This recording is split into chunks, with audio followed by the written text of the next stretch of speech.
हो गया भाई सबका? तुमने कॉपी जमा नहीं करी क्या? कर दी सबने? चलो मिलाओ। बाल्यावस्था तथा युवावस्था के बीच का समय, जहां पर बाल्यावस्था खत्म होती है और युवावस्था शुरू होती है, उसके लिए एक शब्द क्या है? उसे बोलते हैं वय संधि। क्या बोलते हैं? वय संधि। ठीक है, क्या बोलते हैं? वय संधि। कमल, तुम्हें हंसी आ रही? तुमने प्रौढ़ावस्था तो नहीं लिख दिया है? प्रौढ़ तो अब होगे तुम। पढ़ाई करते करते जब क्या हो जाएगा, पेपर नहीं निकलेगा, फिर प्रौढ़ हो जाओगे। सो ही लेना, युवावस्था में ही लेनी है नौकरी, प्रौढ़ावस्था में नौकरी लेकर के कोई फायदा है भी नहीं। समझ रहे हो? अगला क्वेश्चन है, निम्नलिखित संज्ञा विशेषण जोड़ी में कौन सा सही नहीं है? ठीक है, विष क्या होगा?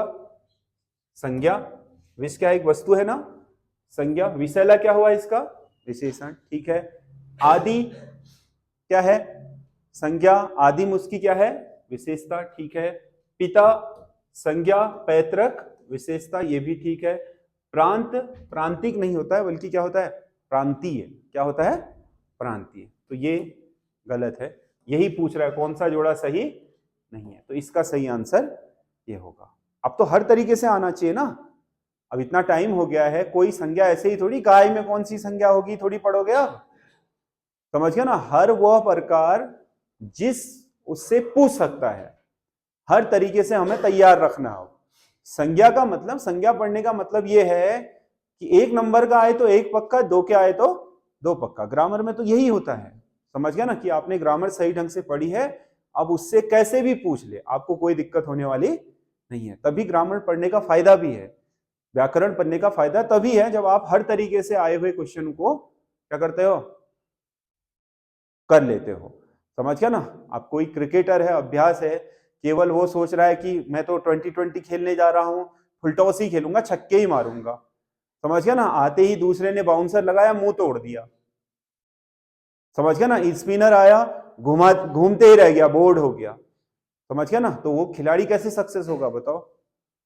समझ गया ना? आपके लिए अब परीक्षा का मतलब यह है कि कैसे भी पूछे, कहीं से भी पूछे, कैसे ही घुमा करके दे, आपका क्वेश्चन फंसना नहीं चाहिए। कौन सा एक प्रत्यय विदेशी नहीं है?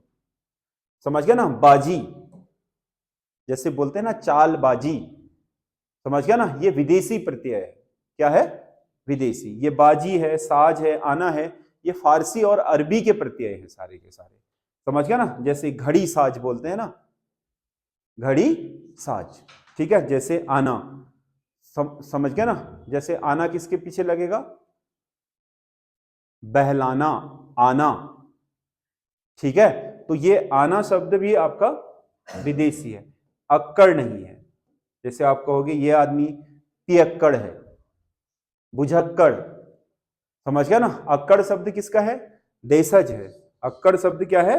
वैसे ही देशज है, वैसे ही आपको पता होना चाहिए अक्कड़ शब्द कहाँ देशज ही होता है। देशज शब्दों में भी पढ़ा था। तो ये किसी के पीछे प्रत्यय के रूप में लगेगा, तो वो कैसा प्रत्यय होगा?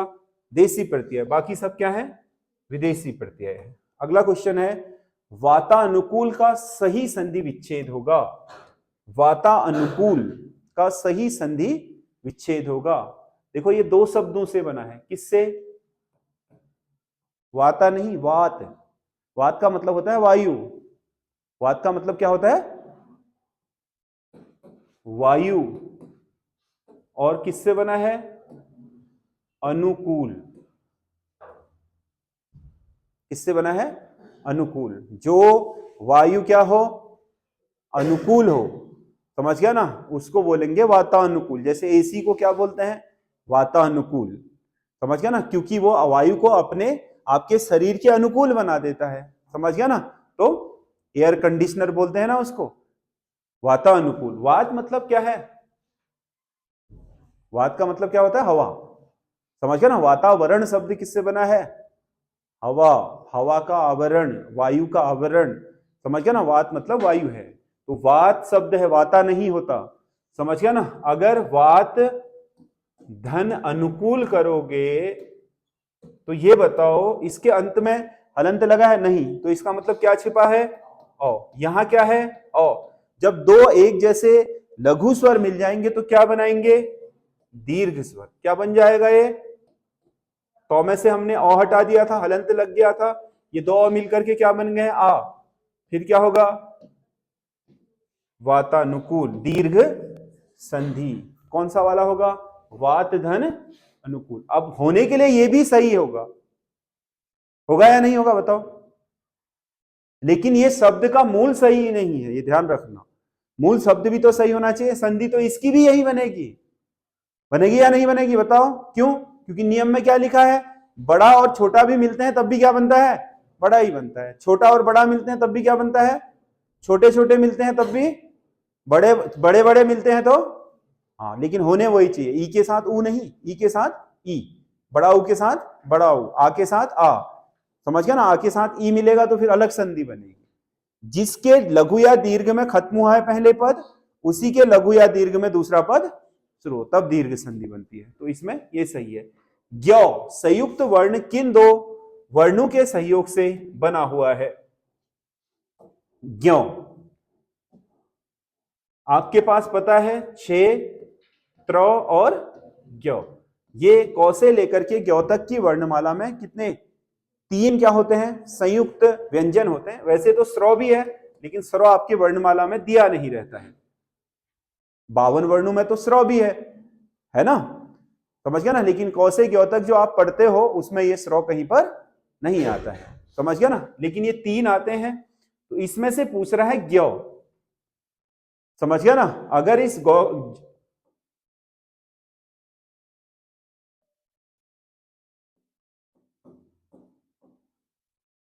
ऐसे पढ़ो, इसको पढ़ो। ज्यों। क्या पढ़ा? ज्यों। वैसे भी इसको क्या? ज्यों ज्यों अनुनासिक बन जाता है लास्ट में। ये अनुनासिक किसके कारण बन रहा है? इसके कारण। समझ गया ना? लेकिन जौ पूरा नहीं होगा, जौ पूरा नहीं होगा। जौ की क्या कौन सा वाला होना चाहिए? हलंत वाला। इसके लिए इसका सही आंसर कौन है? ये। समझ गया ना? उच्चारण में देखो क्या है? ज्यों। वैसे भी बोलते हैं इसको, वैज्ञानिक तरीके से बोलने का तरीका ज्यों ही है इसका, ज्यों। समझ गया ना? लेकिन हम बोलते क्या है? ज्यों बोलते हैं ना। तो जौ, आधा जौ, ये जो हलंत वाला है, और यों। समझ गया ना? ये अनुनासिक होता है, आपको पता है।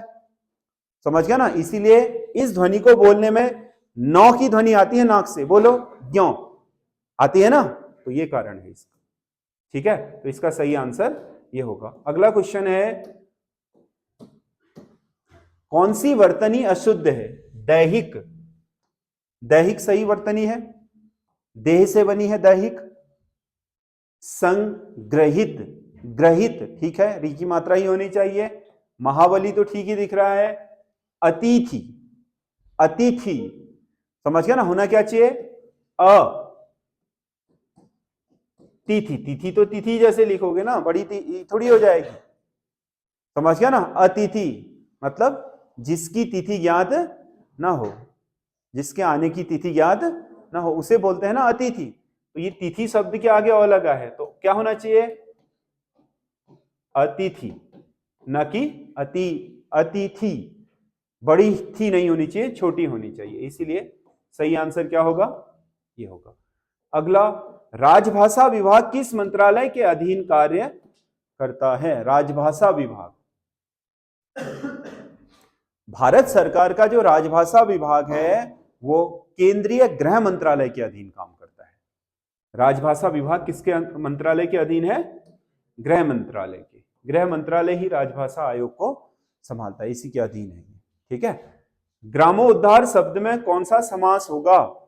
अब ग्रामोद्धार को तोड़ो, क्या होगा? ग्रामों का उद्धार। क्या निकल के आया? का। जिसमें, जिस समास में पहला पद गौण हो, अंतिम पद प्रधान हो, और समास को तोड़ने पर कोई ना कोई कारक चिन्ह निकल करके आए, तो वह आपका समास क्या होता है? तत्पुरुष समास। तत्पुरुष समास कितने होते हैं? 6। 8 कारकों में से पहला कर्ता छोड़ दो अंतिम संबोधन छोड़ दो, कर्म, करण, संप्रदान, अपादान और आपका संबंध, समझ गया ना, अधिकरण, ये 6 जो समास हैं, इन 6 सॉरी कारक हैं, इतने ही प्रकार के तत्पुरुष समास भी होंगे। अब इसमें का निकल के आया है तो का किसका होता है बताओ? संबंध का। तो ये मूल रूप से हुआ क्या? संबंध। क्या होगा? संबंध तत्पुरुष। अब इसने तो केवल तत्पुरुष ही दिया है, तो हमारे लिए कौन सा सही हो जाएगा? तत्पुरुष। ठीक है, अगला क्वेश्चन है, निम्नलिखित में से तद्भव तत्सम का जोड़ा गलत है। तद्भव और तत्सम, पहला क्या होना चाहिए? तद्भव, दूसरा तत्सम। अमीय क्या लिखा है? अमृत, ठीक है। ईख, ईक्ष, ठीक है। ऋतु, ऋतु, ठीक है। ग्वाल, ग्वाला, क्या होना चाहिए था? ग्वाल क्या है? तद्भव, इसका होना चाहिए था गोपाल। गोपाल क्या है? तत्सम। सही कौन सा होगा? ये, क्योंकि इसमें इधर उधर बगले क्या डाल रहे हो? क्या लिख दिया है रोहित? हाँ, इच्छु पढ़ोगे नहीं तो फिर इच्छु ही लिखोगे, समझ रहे हो?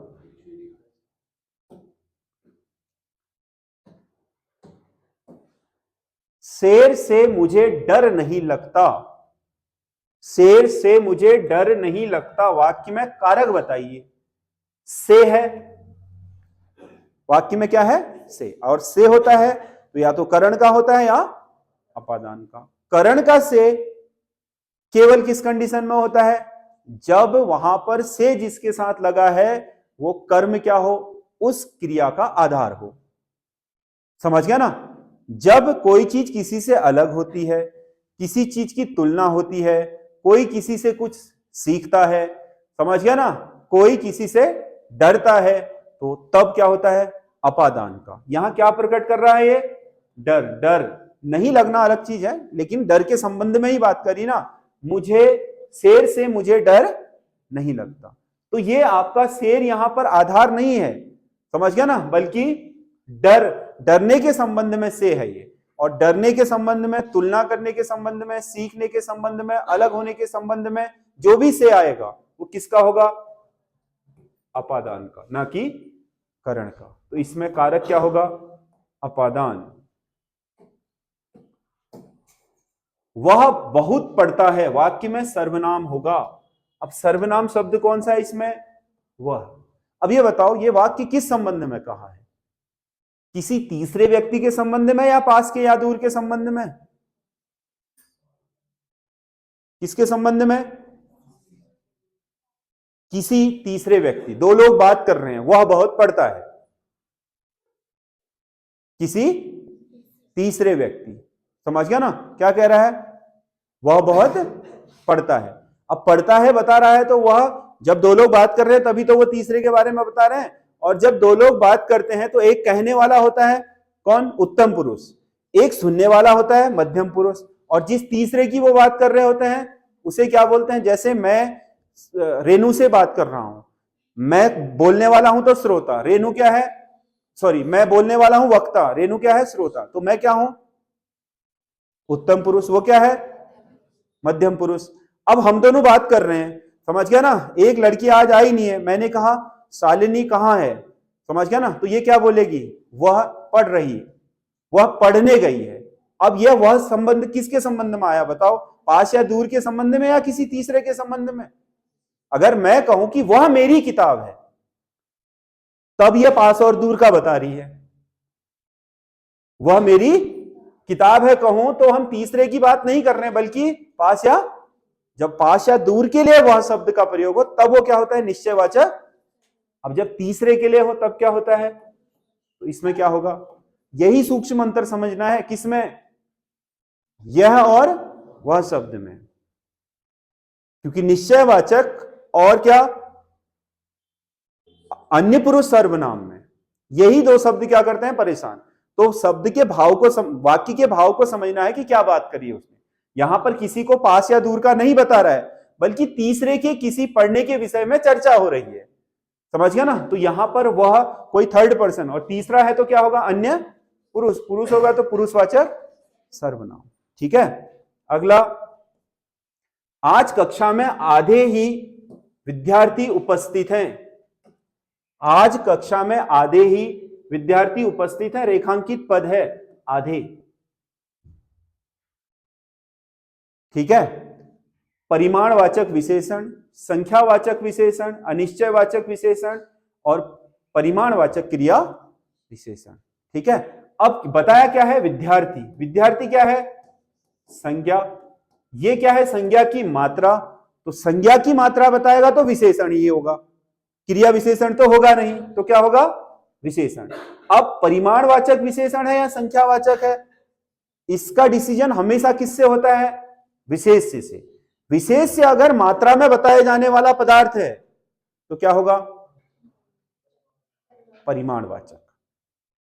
समझ गया ना। आप यहां कहते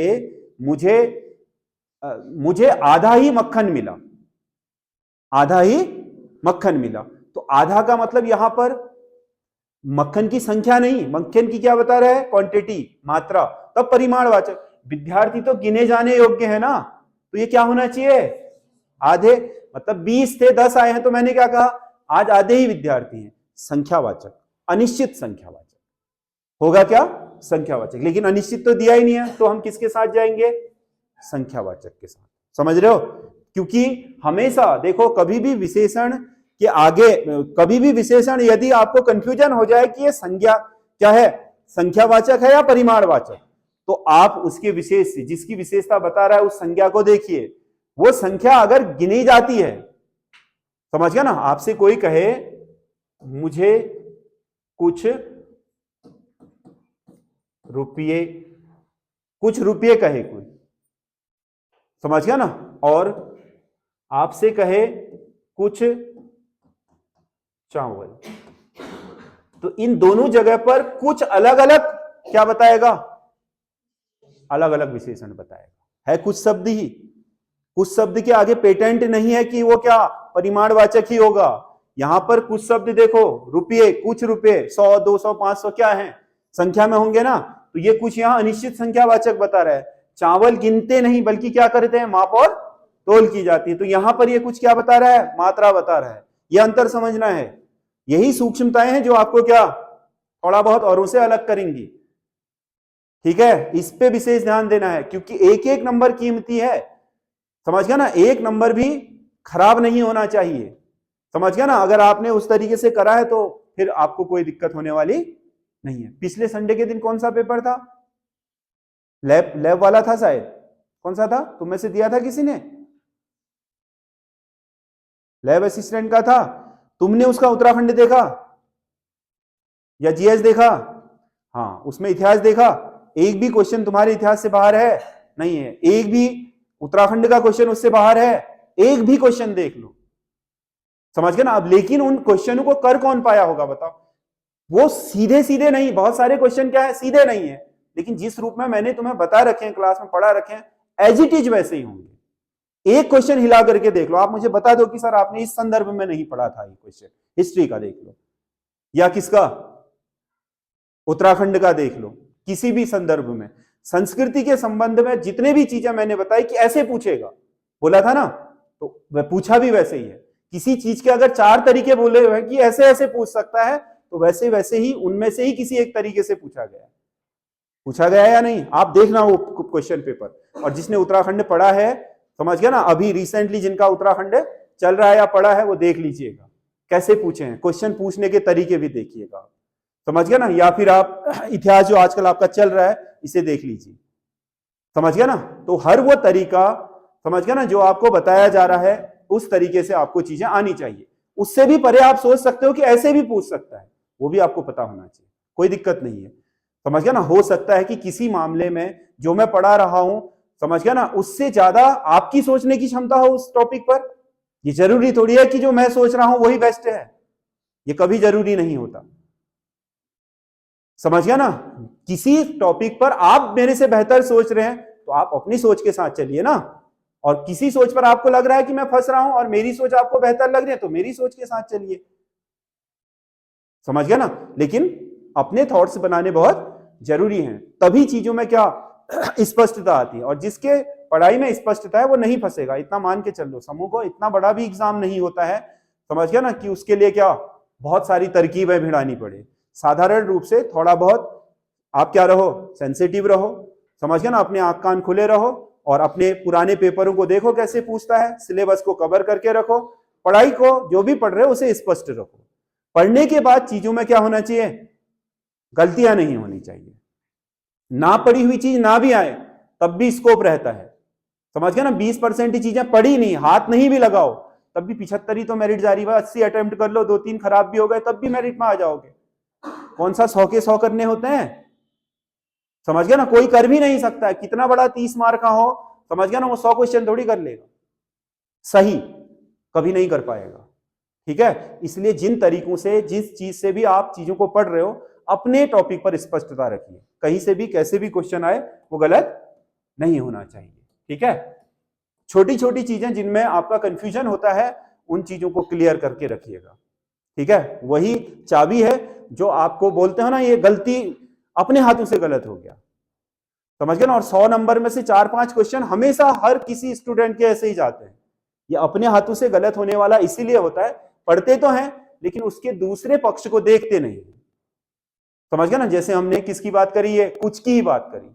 हमने पढ़ा कहीं कहीं पर कुछ शब्द की क्या होता है, अनिश्चयवाचक सर्वनाम होता है, तो हम मान बैठे कि अनिश्चयवाचक सर्वनाम ही है। कुछ शब्द पोजीशन के हिसाब से चलता है, समझ गया ना। वो किसके आगे लग रहा है इससे भी बहुत कुछ डिसाइड होगा। किस विशेष के आगे लग रहा है, किस संज्ञा के आगे लग रहा है, उससे भी तय होगा कि वो संज्ञा के बदले प्रयोग किया गया है तब सर्वनाम होगा कुछ अनिश्चयवाचक। संज्ञा के साथ लगा है लेकिन संज्ञा गिनने योग्य है, समझ गया ना, तब क्या होगा, संख्यावाचक। संज्ञा शब्द क्या है, मात्रा बताने वाला है, तो यही कुछ क्या हो जाएगा, हर जगह ना अपनी परिस्थितियों के हिसाब से ढला है। ये कॉमन सेंस डेवलप करना है, ठीक है। इसी से क्या बेड़ा पार हो सकता है। आगे,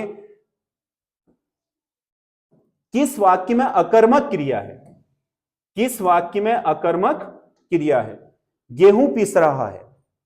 अब देखो यहां गेहूं क्या होना चाहिए था, कर्म होना चाहिए था ना, लेकिन खुद गेहूं पीस रहा है, तो गेहूं ही क्या हो गया है, यहां पर कर्ता हो गया है। देख लो,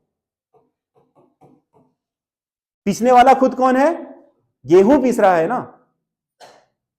अगर आप कहते चक्की गेहूं पीस रही है, तो वहां चक्की कर्ता हो जाती और गेहूं क्या हो जाता, कर्म हो जाता, तो ये क्या हो जाता, सकर्मक। लेकिन यहां गेहूं खुद पीसने वाला है, तो इस वाक्य के संदर्भ में गेहूं कर्म नहीं है बल्कि क्या है, खुद कर्ता हो गया है, क्योंकि वो खुद पीस रहा है, समझ गए ना। पीसना क्या है, क्रिया, यही वाक्य अकर्मक हो गया है क्योंकि इसमें कर्म है ही नहीं। और उनमें सब में देखो, मैं कर्ता, बालक कर्म, और जगवाना या जगवाता हूं, समझ गया ना, क्या होगी, क्रिया।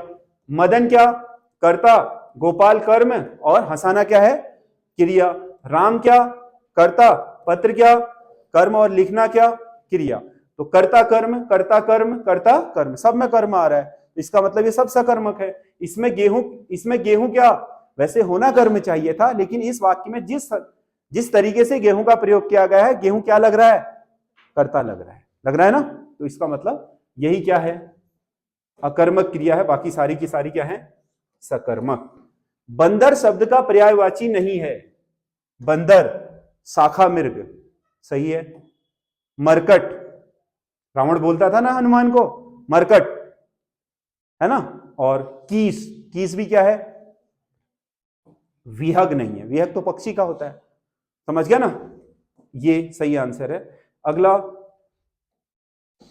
कौन सा एक विलोमार्थक जोड़ा गलत है, निरामिष सामिष, ठीक है। नैसर्गिक कृत्रिम, ठीक है। प्रवृत्ति वृत्ति, प्रवृत्ति का निवृत्ति होना चाहिए, वृत्ति नहीं, क्या होना चाहिए था, निवृत्ति होना चाहिए था। तो यही आपका सही आंसर है। दुराशय सदाशय, ठीक है, ये भी सही है। छाती पर मूंग डलना मुहावरे का अर्थ मतलब पास में रह करके क्या करना, दुख देना, तभी तो छाती पर मूंग डलेगा, समझ गया ना, जिसे आप हटा भी नहीं पा रहे हो और सहन भी कर रहे हो, समझ गया ना। दूसरा थोड़ी छाती पर मूंग डलेगा या डल लेगा, नहीं, क्योंकि दूसरा होगा तो आप हटा दोगे, समझ गया ना। छाती पर मूंग डलने का मतलब यही है कि आपको पास में रह करके कष्ट दे रहा है, जिसे ना आप अलग कर सकते हो और ना ही रोक सकते हो। व्याकरण क्या है? व्याकरण क्या है? भाषा के नियम। व्याकरण किसे बोलते हैं? भाषा के नियम। बहुत बार बोला है ना मैंने आपको कि व्याकरण का मतलब होता है एक निश्चित नियम जिसके अंदर पूरी भाषा बधी होती है। किसी भी भाषा के नियमों को क्या बोलते हैं? व्याकरण बोलते हैं। ठीक है। छोटी उम्र शिक्षा लेने के लिए है। छोटी उम्र शिक्षा लेने के लिए। वाक्य में अशुद्धि का संबंध है। अशुद्धि कहां पर हुई है बताओ? लेने ना, लेने के लिए नहीं बल्कि पाने के लिए। छोटी उम्र शिक्षा पाने के लिए है। ठीक है। अब पाना शब्द क्या है बताओ? क्रिया। तो अशुद्धि किससे संबंधित है? क्रिया से संबंधित। ठीक है। अगला क्वेश्चन, आदि और आदि शब्द युग्म का सही अर्थ है। आदि का मतलब क्या है? अनंत, आरंभ, जहां से शुरू हुआ था। और आदि का मतलब अभ्यस्त। समझ गया ना? आप बोलते हो ना ये आदि हो गया है इस चीज का। आदि का मतलब अभ्यस्त। ठीक है। तो पहला ही सही हो गया इसका। ठीक। अगला क्वेश्चन है, जल, प्राण, पुत्र किस शब्द के अनेकार्थी हैं? जल, प्राण और पुत्र ये सब जीवन के क्या है? अनेकार्थी हैं। जीवन शब्द का अर्थ जल भी होता है, जीवन का अर्थ प्राण भी होता है, जीवन का अर्थ पुत्र भी होता है। ठीक है। तो ये आपके